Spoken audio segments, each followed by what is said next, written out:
अब हम आपको भारतीय सेना में भर्ती को लेकर भारत सरकार की एक नई स्कीम के बारे में बताएंगे और इस स्कीम का नाम है अग्निपथ।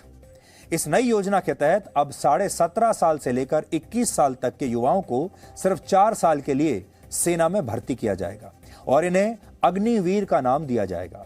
और हर साल सेना के तीनों अंगों में लगभग 50,000 अग्निवीरों की भर्ती होगी और इस नए कदम से भारतीय सेना की औसत आयु 32 वर्ष से घटकर अब 26 वर्ष हो जाएगी। यानी भारतीय जवान जो हैं, भारतीय सेना की जो आयु है, भारतीय सेना अब जवान हो जाएगी और पेंशन का खर्चा भी काफी हद तक बचेगा।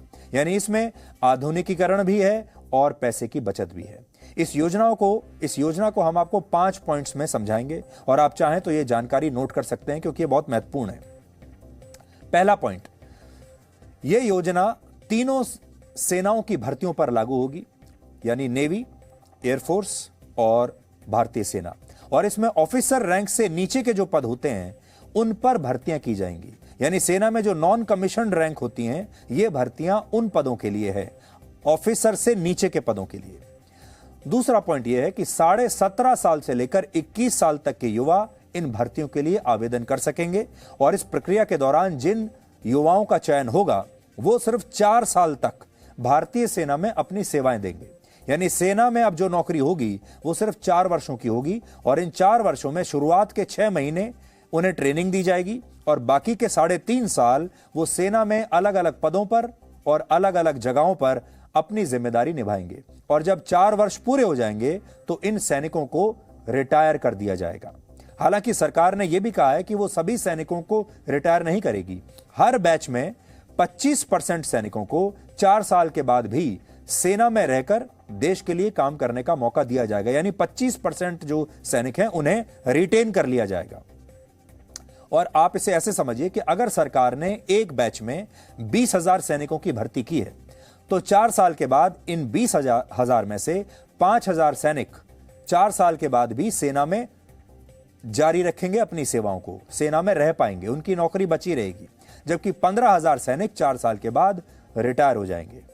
तीसरा पॉइंट, रिटायरमेंट के बाद सरकार इन अग्निवीरों को एक अच्छा पैकेज देगी, आर्थिक पैकेज देगी, जिसे आप रिटायरमेंट पैकेज भी कह सकते हैं। इसलिए अब आप ये देखिए कि इन सैनिकों को तनख्वाह कितनी मिलेगी और इनका रिटायरमेंट पैकेज क्या होगा। पहले वर्ष में इन अग्निवीरों को हर महीने 30,000 रुपए के आसपास तनख्वाह मिलेगी, जिसमें से 21,000 रुपए इन्हें नकद मिलेंगे और 9,000 रुपए यानी सैलरी का 30% हिस्सा इनके रिटायरमेंट फंड में जमा हो जाएगा। दूसरे वर्ष में हर महीने 33,000 रुपए, तीसरे वर्ष में 36,500 रुपए और चौथे वर्ष में हर महीने 40,000 रुपए का वेतन इन्हें मिलेगा, जिसमें से 12,000 रुपए हर महीने रिटायरमेंट फंड में चले जाएंगे। यानी जो इन हैंड सैलरी इनकी होगी वो पहले साल में 21,000 रुपए होगी और चौथे साल में 28,000 रुपए के आसपास पहुंच जाएगी। 4 साल के बाद सरकार इन अग्निवीरों को रिटायरमेंट के तौर पर एक विशेष आर्थिक पैकेज देगी, जिसे उसने सेवा निधि पैकेज का नाम दिया है। इस सेवा निधि पैकेज के तहत हर सैनिक को रिटायरमेंट के समय 11,71,000 रुपए दिए जाएंगे। इनमें आधा पैसा अग्निवीरों की सैलरी से ही जमा होगा और आधा पैसा सरकार की तरफ से दिया जाएगा। इसके अलावा इस पैसे पर उन्हें ब्याज भी दिया जाएगा, इंटरेस्ट दिया जाएगा। हालांकि इन अग्निवीरों को रिटायरमेंट के बाद पेंशन की कोई सुविधा नहीं मिलेगी। यानी ये जो 4 साल का जो पैकेज है इसमें पेंशन नहीं मिलेगी। चौथा पॉइंट, इस योजना के तहत सेना के तीनों अंगों में हर साल 2 बार भर्तियां होंगी, हर साल 2 बार। और इस साल सरकार ने 46,000 अग्निवीरों की भर्ती का लक्ष्य रखा है और अगले वर्ष से लगभग 50,000 भर्तियां हर वर्ष होंगी। अभी सेना के तीनों अंगों में नॉन कमीशन्ड रैंक्स जैसे हवलदार, नायक और लांस नायक जैसे 1,25,000 पद खाली पड़े हुए हैं। हालांकि इनमें कुछ पद जूनियर कमीशन्ड ऑफिसर्स के भी हैं। इसके अलावा कमीशन्ड ऑफिसर्स के लगभग 10,000 पद सेना के तीनों अंगों में इस समय रिक्त पड़े हुए हैं, जिन्हें सरकार ने अगले कुछ वर्षों में भरने का लक्ष्य रखा है। कुल मिलाकर अगर आप देखें तो भारतीय सेना में इस समय लगभग 1.5 लाख वैकेंसीज हैं। इस समय भारत के पास दुनिया की दूसरी सबसे बड़ी सेना है। चीन के पास 20 लाख सैनिकों की फौज है, भारत के पास 14.5 लाख सैनिकों की फौज है, अमेरिका के पास 13,90,000 सैनिक हैं और रशिया के पास 8.5 लाख सक्रिय सैनिक हैं उनकी सेना में।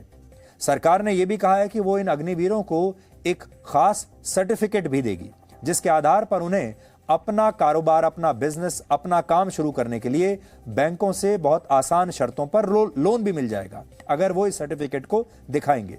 इसके अलावा प्राइवेट क्षेत्र में भी उन्हें आसानी से इस सर्टिफिकेट के बाद नौकरियां मिल जाएंगी। और आखिरी पॉइंट ये भर्तियां ऑल इंडिया मेरिट बेसिस पर होंगी। अब तक सेना में अंग्रेजों के जमाने का एक रेजिमेंट सिस्टम चला आ रहा था, जिसके तहत जाति और क्षेत्र के आधार पर सैनिकों की भर्ती हुआ करती थी, जैसे Maratha regiment, Jat regiment, Sikh regiment, Gorkha और राजपूत रेजिमेंट भारतीय सेना में है। ऐसी बहुत सारी रेजिमेंट्स हैं।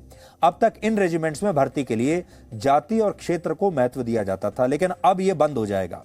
अब भारत का कोई भी नागरिक किसी भी रेजिमेंट में भर्ती हो सकेगा और सरकार ने कहा है कि अगले 10 वर्षों में सेना से अंग्रेजों के जमाने का रेजिमेंट सिस्टम समाप्त हो जाएगा और सेना में अब तक का ये सबसे बड़ा बदलाव होगा। Presenting B News app, available on Google Play and App Store. Download it now.